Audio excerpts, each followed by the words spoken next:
Cris Pannullo returned for his 8th game on Jeopardy. He won a 7-day total of $221,901 after winning the most money in a single game since Amy Schneider's 37th game. And he beat Luigi de Guzman's record of most money won in a game in season 39 on the season premiere when he won $42,400. 2 thumbs up. 2 thumbs up. Ken Jennings' instruction was, our champion Cris Pannullo ended yesterday's show with his personal highest total, which also happened to be the highest score we've seen in any game all season, and his total winnings of $221,901. Elroy's TV show. The answer is obviously, what is the Jetsons? This was filmed the month before the 60th anniversary, and just a few weeks after George Jetson was said to have been born. That honestly scares me. The mini-anecdotal interviews were all interesting. Mike did a trivia video about the World Series shortly after Ken Jennings' run came to an end. I started doing trivia videos in 2014, unfortunately 10 years after Ken Jennings' run. Even though I was only a kid, I wish I could have done trivia videos in 2004. I also didn't think to do videos on Arthur Chu and Julia Collins' runs. Marsha has a knack for finding 4-leaf clovers, something Ken said he tried without success. Marsha had the 4-leaf clovers on her for luck. Let's see how the 4-leaf clovers can help against a potential super champion who already won nearly $60,000 the previous game. Cris was an overachiever, then an underachiever. When I was in elementary school, I was a big overachiever. I was angry when I didn't get 100 on a test, or when my Ken Jennings trivia video didn't come out right. The audience laughed.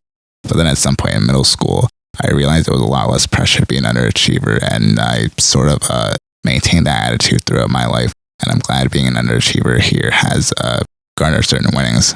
You're doing great, Cris. Cris got the first daily double. He made it a true daily double. Got it right. I went to $9,600.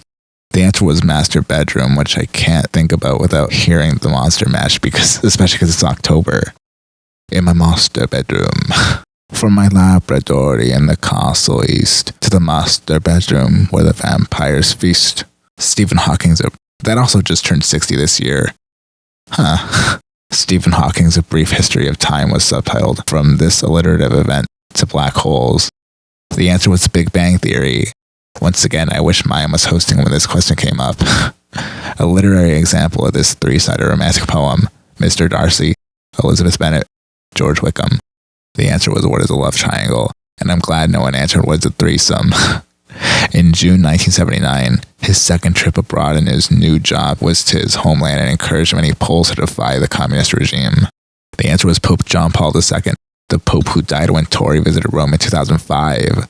In 2005, I was in Rome when John Paul II died. Marsha ended the first round, winning negative $400. Let's hope the 4-leaf clover changes that. Mike was in second place at $4,800, and Cris was in lead at $12,000. He got both daily doubles. Cris got the first daily double in Double Jeopardy, weighted $11,000, his highest wager so far, and the highest since Andrew Heath's run. He got it right and went to $23,400. 234. He should have added 550. He should have wagered 11,056, so it'd be 23456. Chaucer's Miller's Tale used this word for part of a roof centuries before a Hawthorne novel did. The answer was gable. Chaucer was the subject of the question on Cris Pannullo's second game. Actually a complex of hills, this Utah formation was named after a song about a hobo living the sweet life. No one buzzed in. How did they not get the Big Rock Candy Mountains? I guess none of them watched Show Brother, Where Art Thou? Mike got the second daily double in Double Jeopardy. He made it a true daily double. I waited my whole life to say this, Ken. True daily double. He answered correctly and went to $23,200. Now this is the highest wager on a daily double since Andrew Heath's fourth game when he wagered $14,000. Highest since Andrew Heath. I have to point that out because I received a reply saying James Holzhauer holds the record for the highest daily double wagers. Cris ended Double Jeopardy winning $37,400, his second non-runaway score. Mike was in second place at $26,800, and Marsha was in third place at $1,600. I want to take this in for just a moment. First of all, I feel bad for Marsha. I guess there truly is no such thing as superstitious luck since the 4-leaf clovers were an obvious indication. Second, Mike has done a fantastic job challenging Cris. True daily double at nearly $12,000. If he doesn't win, if nothing else, at least he has that to brag about. Third, fans are saying $37,400 is the highest score that's not a runaway. That's insane. Fourth, I already mentioned there were Holzhauerian moments in the first 5 weeks of taping. I just noticed we're into week 5 of season 39. and those moments did not disappoint. I would have added this at the end of the video. I just wanted to create more suspense before getting to the Final Jeopardy round. The Final Jeopardy category was famous ships. The question was, its wreck was discovered in 1989, 48 years after it had been sunk and 91 years after the man it was named for had died. At this point, I wasn't even thinking of a guess. I was more concentrated on how this game would go and who the winner could be. The Final Jeopardy was I'm having deja vu here.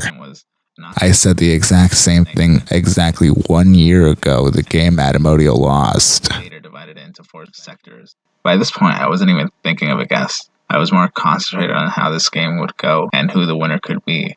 Matt answered Poland, which was incorrect. Marsha and Mike answered Andrea Doria, which was incorrect since it stuck in the 50s.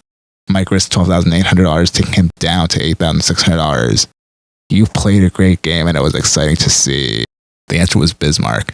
Yes, the German battleship sunk by the British in 1941.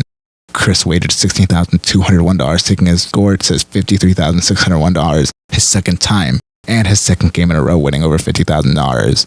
You're not as good as James Holtzauer, you say? He's now at an 8-day total of $275,502. The previous game I said this. Can he pull off another exciting game tomorrow? Who knew there'd be 2 amazing games in a row? And especially, who knew there'd be 2 Holtzauerian games in a row? Fans are also hoping to see Mike again in the Second Chance tournament. If today's any indication on how he played, I believe we already have a winner. This would also be the second time a contestant who played on the 11th of October is brought back in the Second Chance tournament. The first was Jessica Stevens. What a game. I wonder what I'll be seeing October 11th next year. Taking a deep breath. That was really intense. And as always, thank you for watching.